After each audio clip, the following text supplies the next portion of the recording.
சற்று முன் கிடைக்கப்பெற்ற மிக முக்கியமான செய்தி ஒன்று வெளியாகி உள்ளது. கோபிச்செட்டிப்பாளையத்தில் எடப்பாடி பழனிசாமி விரட்டியடிப்பு பரபரப்பு. அதாவது செங்கோட்டையன் தொகுதியான கோபிச்செட்டிப்பாளையத்தில் நேற்று எடப்பாடி பழனிசாமி அவர்கள் வருகை தந்துள்ளார்.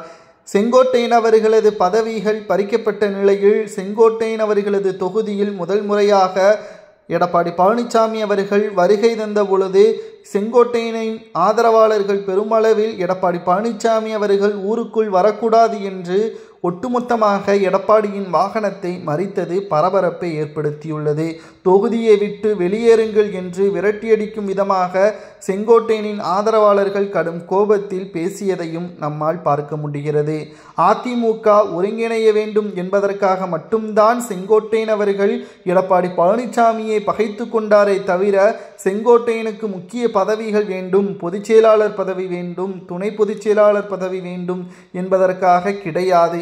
2026 சட்டசபை தேர்தலில் அதிமுக வெற்றியடைய வேண்டும் என்றால் எடப்பாடியை மட்டும் நம்பினால் போதாது.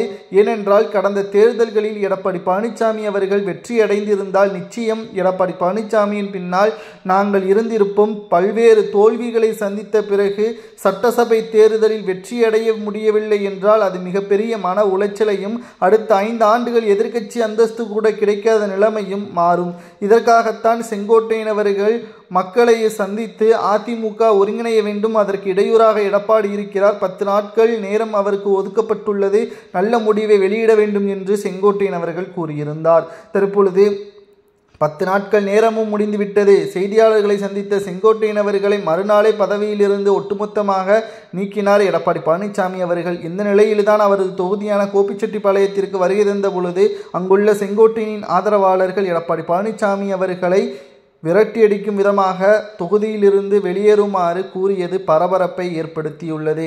திராவிட முன்னேற்ற கழகத்திற்கு எதிராக அனைத்து இந்திய அண்ணா திராவிட முன்னேற்ற கழகம் வெற்றியடைய வேண்டும் என்றால் அதற்கு நிச்சயம் ஒருங்கிணைப்பு தேவை என்பதை செங்கோட்டையன் கூறுவது சரியா என்பதை உங்களது கருத்துக்களை மறக்காம கமெண்ட் வாயிலாக கூறுங்கள். இது போன்ற அரசியல் செய்திகளை தெரிந்து கொள்ள நமது சேனலுக்கு மறக்காம சப்ஸ்கிரைப் மட்டும் பண்ணிருங்க.